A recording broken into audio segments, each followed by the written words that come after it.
In the quiet hum of a loading dock somewhere on the edge of Europe, a rifle waits in the shadows. It is not the iconic shape familiar to millions around the world, nor the polished legend of a firearm museum. This rifle is something stranger, something rare or compact, almost stubby in its proportions, yet unmistakably born of a lineage forged in the crucible of industrial warfare. This is the Yugoslav M92, a gun whose story twists through the fall of empires and the rise of unconventional warfare, a weapon that refuses to be merely a footnote in the history of automatic arms. To understand the M92 is to peel back the layers of a century marked by conflict and innovation, to see how necessity, economics, politics, and a thirst for novelty can give birth to a firearm that doesn't quite fit the mold. It begins with the AK family, the most widely recognized symbol of 20th century small arms design. When Mikhail Kalashnikov's rugged mechanism was unveiled in the late 1940s, few could have predicted how deeply it would penetrate global arsenals. The AK-47, and its later derivatives, like the AKM and AKS-7 for you, became more than weapons. They became icons of revolution, state power, insurgency, and survival. In this story, the M92 stands apart. Unlike many derivatives that were commissioned to fulfill specific military doctrines or state requirements, this compact rifle emerged largely for commercial reasons. Serbia's Zastava Arms, inheritor of Yugoslavia's storied arms industry, saw an opportunity in the global market for a short, portable rifle that carried the heft and punch of the 7.62 x 39mm cartridge. The M92 was never the darling of any major army. It was not born of doctrine, but of demand, a curious hybrid between utility and novelty. At first glance, the M92 silhouette is deceptive. With its underfolding metal stock tucked closely to the receiver and its barrel truncated far shorter than a standard rifle, it evokes the iconic AKS-7 for you, Krinkov, style popularized by special forces and airborne units during the Cold War. But this resemblance is a ruse of form rather than function. The M92's heavier 7.62 by 39mm round gives it a recoil and ballistic signature that defies the expectations of its size, creating a blend of compactness and firepower that is as disconcerting as it is intriguing. This story does not begin in a boardroom, nor around a drafting table. It begins in the field, where soldiers and fighters, state and non-state, wrestle with the demands of terrain, engagement, distance, and the brutality of close-quarters conflict. In the shadows of the Balkan Wars of the 1990s, the tactic of war changed. Battles were fought in city streets, mountain passes, and riverside towns. In these environments, a long rifle could be unwieldy, and a pistol lacked stopping power. What was needed was something in between, compact enough for tight quarters, yet potent enough to penetrate cover and instill fear. The M92 stepped into this niche less as a triumph of design and more as an answer to an unspoken question. Could you have an AK in the palm of your hand? It was not the first attempt. Those had experimented with folding stocks, shorter barrels, and bullpup configurations. But the M92 captured the imagination precisely because it dared to compress a classic into something almost playful in appearance, yet dangerous in capability. Zastava's engineers did not approach this task lightly. In the workshop, they took the proven Zastava M70 platform, itself a Balkan evolution of the AKM, and began to shrink it. The gas system was trimmed. The barrel cut down to a new length that flirted with the legal boundaries of rifles in some countries, and the underfolding stock was adapted to collapse neatly against the side of the instrument. Each modification brought challenges. Gas pressure ratios shifted. Muzzle blast and recoil climbed. Reliability, so integral to the AK's reputation, had to be preserved despite the compromise in moving parts and geometry. The result was a weapon that looked almost mischievous in its proportions, but one that belied a serious lineage. The M92, when shouldered, produces a recoil impulse that surprises even seasoned shooters, a reminder that beneath its compact frame lies a cartridge with the authority to stop a threat at medium range.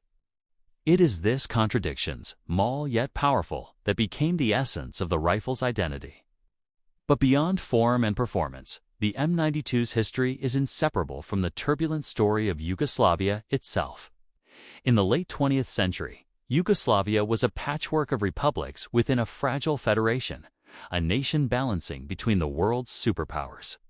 Its arms industry reflected this precarious position, capable of producing quality weapons, yet caught in a web of shifting alliances and economic pressures. The collapse of the Federation in the 1990s thrust these industries into uncertainty.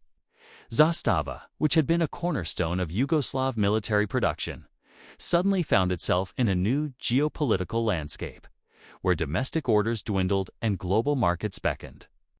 It was in this context that the M92 was positioned not as a solution to a military requirement, but as a commercial product for civilian and export markets. In many countries, particularly where semi-automatic rifles were permitted, there was a burgeoning interest in compact AK variants. These firearms offered enthusiasts a blend of heritage, novelty, and practicality at a price point that larger, more traditional rifles could not match. The M92 fit this profile neatly, yet this commercial pathway was fraught with controversy. The sale and spread of military-style firearms into civilian markets became a flashpoint in broader debates about gun rights, public safety, and the responsibilities of manufacturers. Two critics, the M92 and its ilk, were emblematic of an industry that blurred the line between heritage and hazard. Two proponents, they were functional tools, heirs to a design that had saved countless lives on battlefields and borders. In exploring the M92's impact, we confront broader questions about how weapons shape societies, and in turn, how societies shape weapons. Firearms are never born in isolation. They are the products of human choices, cultural values, and historical forces. The AK family itself was conceived in the aftermath of World War II, a response to the brutal inefficiencies of bolt-action rifles and the emerging need for infantry to deliver sustained, controllable fire at intermediate ranges. Its designer, Mikhail Kalashnikov, crafted what would be one of history's most prolific mechanism whose influence spread into nearly every conflict from Vietnam to Afghanistan, Africa to the Middle East. The M92 is thus the N92, the M to C, the M to idea, the M92 seti to ote to solcho to one cell say say to sal y sal one sai cell solowat solwalo and cell y other it's isa kiss to sal cal I sex to kick to a lot to sit to apply to I cuck with it cut it I tip we call up katak baba to us that if kafapa kapa darfka look at cell will up will road sec so the tile so by yes be it the big bay pooper bow like the sick maces so this isn't a sick case it's less in a facility it's blend beneficial still but unlike earlier models that were adopted by armies and insurgents alike, the M92 story reflects a shift in the dynamics of how weapons are disseminated in the modern world. It is not the rifle that changed the course of a major war, nor the armament that defined a generation's struggle. Instead, it occupies a quieter, more ambiguous space, one where commerce, culture, and conflict intersect. This ambiguity extends to how the M92 is perceived by enthusiasts and historians. To some, it is a curiosity, an artifact worthy of study because it defies easy categorization. To others, it represents a broader trend in small arms evolution toward compactness and adaptability. In an age where urban warfare and close-quarters engagements are increasingly common, lessons from the M92's design resonate with contemporary debates about the future of infantry weapons. Yet, even as we examine its design philosophy, we must also reckon with the psychological weight that firearms carry in human consciousness. A rifle, after all, is not merely steel and wood, is a symbol of power, of defense and aggression, of survival and fear. The compactness of the M92 compounds this symbolism. In its brevity lies an unsettling truth. Power does not always wear the guise of size. Something small can be just as consequential, just as impactful, just as tragic. And here we confront another dimension of the M92's significance: its influence on conversations about regulation, ownership, and responsibility.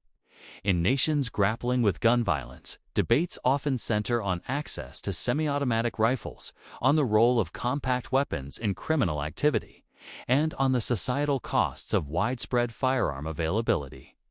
The M92, because of its compact form and potent capacity, becomes a figure in these debates not for its battlefield record, but for what it represents in the cultural imagination.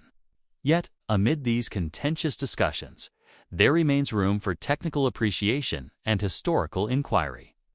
The M92, as an AK variant, maintains many of the qualities that made the original Kalashnikov design so enduring: simplicity, durability, and ease of maintenance. In a world where complex mechanisms often falter under strain, the M92's straightforward construction is a testament to engineering built for reliability, even when scaled down from its progenitor. In the hands of a historian, the rifle is a lens through which to view broader shifts in warfare and society. In the hands of a collector, it is a piece of history, a reminder of the diverse paths that firearm design has taken. In the hands of a policymaker, it is a subject of debate. Where does the line lie between heritage and hazard? In the hands of a soldier or civilian, it is a reminder of the weight of responsibility that comes with any tool capable of taking life. This is the paradox at the heart of the M92. It is simultaneously a technological artifact and a cultural symbol, a product of ingenuity and a catalyst for reflection. It challenges us to ask difficult questions about how we remember wars, how we design tools of violence, and how we reconcile the past with the present. As we step back from the technicalities to consider the larger tapestry of history, the M92's story becomes less about the rifle itself and more about the world that produced it. In the ruins of Yugoslavia's dissolution, in the bustling markets of arms dealers, in the quiet workshop where engineers adapted an iconic design for new purposes, we see the interplay of human ambition and uncertainty. We see how tools of war can become tools of curiosity, how weapons can inhabit museums and living rooms alike, and how every mechanical invention carries with it a human imprint. And so, in the end, the story of the Yugoslav M92 is not a simple tale of metal and mechanism. It is the story of conflict and commerce, of aesthetics and ethics, of how a compact rifle can open a wide-ranging conversation about history, power, and the human condition. It reminds us that behind every weapon there are choices about when, where, and why to use force, and choices about how we remember the tools that have shaped our world. If this account has given you a new perspective on the M92, or made you think more deeply about the broader implications of firearm design and history, then you've taken the first step into understanding not just a weapon, but the world around it. Let us continue the conversation. Comment below with your thoughts. Hit like if you found this exploration enlightening, and subscribe for more stories that delve into the machines and moments that have shaped history.